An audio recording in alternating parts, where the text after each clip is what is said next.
At the invitation of the two heads of states, President of France Emmanuel Macron and President of Ukraine Volodymyr Zelensky, a high-level conference in support of Ukraine will be held in Paris in December 13, 2022.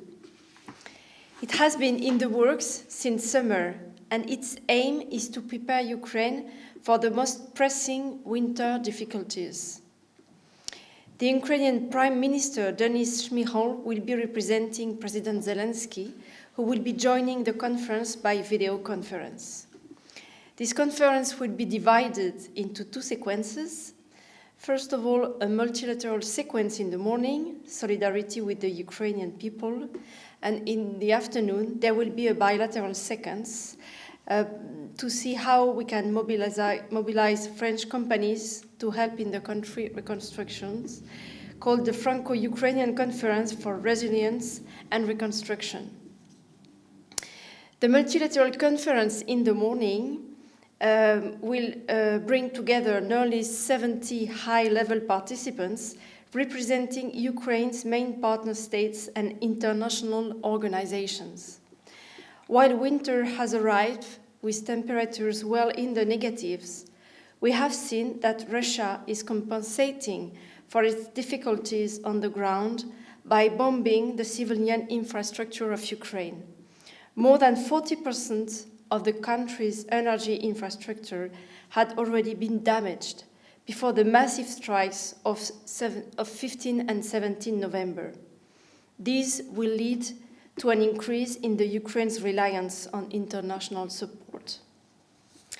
This conference in Paris is complementary to previous ones in Warsaw, Lugano, and Berlin, on a different level due to a turning point in the conflict since October. More than classic pledging, this conference is about meeting the concrete needs of Ukraine. The objective is to provide immediate support to Ukraine during the period from December to mid-March. As for the second bilateral conference in the afternoon, it will focus more on how France can assist Ukraine in its reconstruction. It will have three clear objectives. First, expose Ukraine's needs and its vision of reconstruction, focusing on technological and environmental advancement to build back better. Second, enhance France's support to export and meet the needs of Ukraine, ongoing signing of contracts and guarantees for agri-food and industrial sites. Third, building Ukraine's economic future together, technological and digital roadmap on migration and securing Ukrainian data exchanged between Ukrainian and French students and startups, and on the pressing issue of cyber attacks. In addition to that, a plenary session on macroeconomic needs is planned during the afternoon sequence, where the needs of the private sector to contribute to the ecological transition will be discussed. There is also an operational objective to pair Ukrainians and French companies. Almost 500 French companies will be present, and this will be an opportunity to share their visions on Ukraine's reconstruction. The bilateral conference will allow the signing of a certain number of contractual agreements, in particular on critical infrastructures. But now, if you allow me, I would like to give the floor to my friend, the Ambassador of Ukraine in Kuwait. Ambassador, thank you very much. Ladies and gentlemen, once again, Madam Ambassador, thank you very much for inviting me here to allow me to contribute as well to this press conference. I would like to say that we're very grateful for the French people and the President of France, Monsieur Macron, and for Catherine Colonna for having such an initiative to support us. France has always been a resolute supporter of Ukraine since the very first day. Today we are facing 291st day of the active phase of the 80-year-old war, And France has been standing with us, supporting us from the very beginning.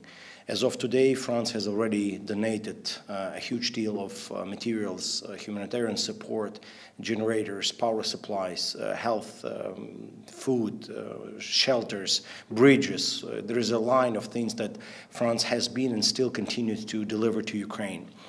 We're very happy to know that Her Excellency, the Minister of Foreign Affairs, Catherine Colon, has also placed and hosted a conference on civil societies a week ago, where she also addressed the non-governmental organizations as well as the French businesses to say that France is with Ukraine today and it will be with Ukraine tomorrow. As Madam Ambassador emphasized, that conference that we're holding in 2 days will have to emphasize and underline that this is not only for 1 day, not only for 1 month. This is going to take for quite intensive period of time where France is standing next to Ukraine hand-to-hand, shoulder-to-shoulder. And we're very happy to have such a partner and have such a friend. Indeed, in 2 days, there will be a very huge delegation of Ukraine in Paris, and especially with the Prime Minister and the First Lady and a number of high officials, and everybody will be working on their agenda. And the agenda in between those lines will be to support Ukraine through the winter before March in order to meet the expectancies of what Ukrainian people need under the damaged infrastructure. Madam Ambassador mentioned 40% of the damaged infrastructure. As of today, it's already been 50% of the damaged infrastructure that we have. And we do need support of the international community and find a mechanism on how we can meet the need for people, for kids and elderly people that really need heating, light, electricity, whatsoever. Once again, using this opportunity, I would like to thank my personal friend, Mademoiselle Claire, for delivering this, because France is very distant from me here, but France is very close because Madame Ambassador is here. So for me, France is Madame Ambassador who is extending her hand, supporting in everything that we need. Thank you very much, Madame Ambassador, and thank you. Vive la France.